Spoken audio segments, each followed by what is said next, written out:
रानी नाम की एक चिड़िया रहती थी।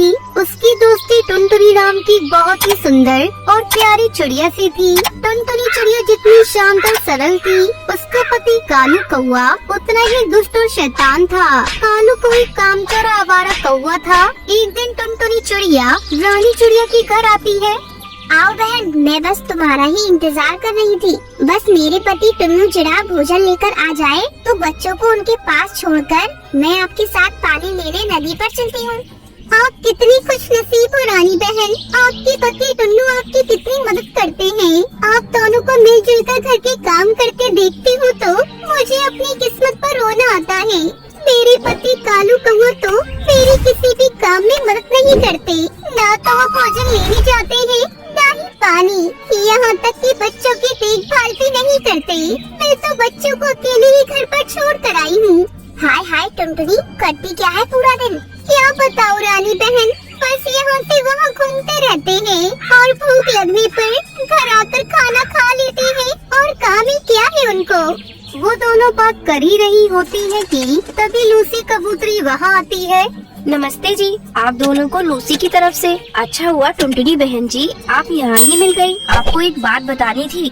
जी बताइए, क्या बात है? भगवान झूठ न बुलवाए बहन जी, कल मैंने आपके पति कालू कौवे को चमेली कौवे के साथ देखा था। मुझे तो उनके हाव भाव कुछ ठीक नहीं लग रहे थे। आप सावधान रहना, बाद में न कहना कि लूसी ने बताया नहीं था। और तो और कल गोरी गोरैया भी बता रही थी कि कालू भाई साहब किसी कौवे के घर के पास मंडरा रहे थे। थोड़ी लगाम टाइट रखो भाई साहब की, उनके लक्षण ठीक नहीं है।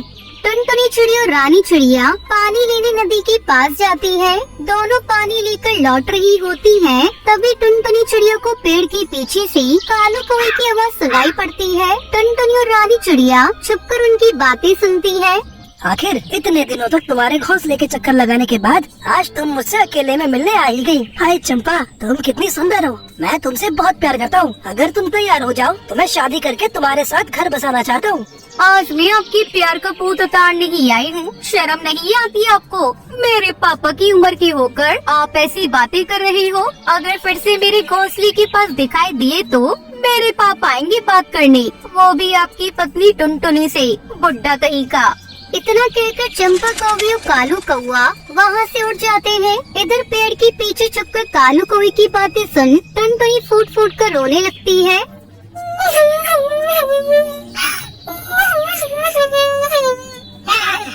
आपने देखा न रानी बहन, कालू कौवा तो दूसरी शादी करने की फिराक में है।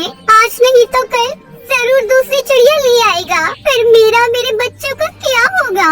हमारे पास तो कोई दूसरा घर भी नहीं है।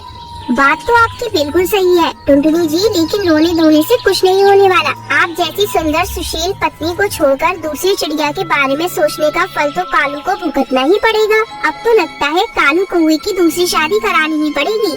ये आप कैसी बातें कर रही हो रानी बहन कि आप कालू कौवे की दूसरी शादी कराओगी? आप फिक्र न करो टुनटुनी जी, बस मेरी पूरी बात सुनो। मेरी एक बचपन की सहेली जिसका नाम हरी भरी तोती है, बहुत तेज तर्रार और शातिर दिमाग की है। आप इतना समझ लो कि आपके कालू कौवे को वही सुधार सकती है। रानी चिड़िया टुनटुनी को पूरी योजना समझाती है। अगले दिन दोनों उड़कर हरी भरी तोती के घर पहुंच जाते हैं। वहाँ पर रानी चिड़िया हरी भरी को अपना पूरा प्लान बताती है। अगले दिन हरी तोती प्लान के अनुसार कालू कौवे के पास जाती है। कालू जी, आप तो बहुत ही सुंदर हैं। आपकी गोल गोल बड़ी बड़ी आंखें देखकर मेरा तो दिल ही खुश हो गया। आप सच सच बताएं, आपकी शादी तो नहीं हुई है ना? देखो, मेरा दिल मत तोड़ना। अगर आपने मना कर दिया तो मैं कभी भी शादी नहीं करूँगी। नहीं नहीं, मेरी पत्नी बहुत ही बदसूरत और बदतमीज थी, इसलिए मैंने उसे छोड़ दिया। मुझे कुंवारा ही समझो। मैं तुमसे शादी करने के लिए बिल्कुल तैयार हूँ। तो फिर ठीक है, कल ही हम दोनों शादी कर लेते हैं। हाँ हाँ, क्यों नहीं, मैं सारी तैयारियाँ कर लेता हूँ। कालू कौवा खुशी खुशी घर लौट आता है और अपनी पत्नी को उसके मायके भेजकर बिना बताए शादी की तैयारियां करने लगता है। अगले दिन कालू कौवा दूल्हा बनकर पहुंच जाता है। हरी भरी भी दुल्हन बनकर आ जाती है। दोनों की धूमधाम से शादी हो जाती है। कालू जी, हमारी शादी तो हो गई, लेकिन मैं कोई घास फूस के घर में नहीं रहने वाली। मेरे लिए पक्का मकान बनवा कर दोगे तभी मैं आपके साथ रहने आऊंगी। और हाँ, आप काम क्या करते हो ये तो मैंने पूछा ही नहीं। मैं कोई रूखा सूखा भोजन करने वाली नहीं हूँ। मुझे तीनों टाइम का बढ़िया स्वादिष्ट आपके हाथ का पका भोजन चाहिए होगा। ये तुम कैसी बातें कर रही हो मेरी प्यारी हरी भरी? अब तो तुम मेरी पत्नी हो, खाना तुम बना दिया करना, मैं कोई काम ढूंढता हूँ। अभी के लिए मेरे घास फूस घोंसले से काम चला लो, बाद में मैं पक्का घर बना दूंगा। तुम्हारे इस कच्चे घर में मेरी माँ और तीनों बहनें कैसे रह पाएंगी? मुझे पता होता कि तुम्हारे ऐसे फटे हाल है तो मैं कभी तुमसे शादी न करती। अगले दिन सुबह अरे सूरज निकलने वाला है, अभी तक सो रहे हो? जाओ पहले हमारे लिए पानी भर कर लाओ, फिर जल्दी से आकर घर की सफाई करके कुछ अच्छा सा बना दो। कालू कौवा पानी भर कर लाता है। घर पहुँचते ही लाओ पानी दो, मैं नहा लेती हूँ, फिर तुम और पानी लेते आना। जाओ पहले कुछ खाना बना दो।